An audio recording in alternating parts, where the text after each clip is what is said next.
Debris and burnt-out vehicles litter the ground in the Iraqi city of Hilla, where the US military said it carried out airstrikes against Iran-aligned militants on Monday.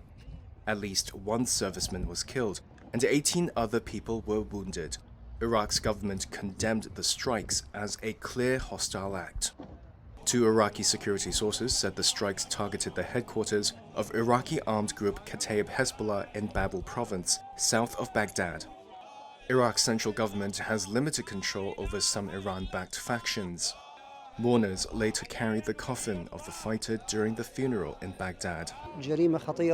One of the attendees, Sheikh Fadel Al-Ghazi, said the airstrikes were a serious crime and a blatant violation of the sovereignty of the Iraqi state.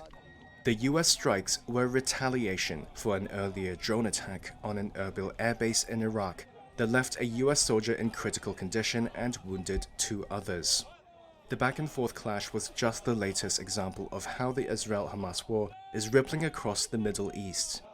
The US is Israel's closest ally, and the conflict has turned US troops at bases in Iraq and Syria into targets. There are 900 US troops in Syria and 2,500 in Iraq to help advise local forces preventing the resurgence of Islamic State, or ISIS. The US military has already come under attack at least 100 times in Iraq and Syria since the Israel-Hamas war began in October. The latest unrest comes less than a week after US Secretary of Defense Lloyd Austin returned from a trip to the Middle East, focused on containing efforts by Iran-aligned groups to broaden the Israel-Hamas war.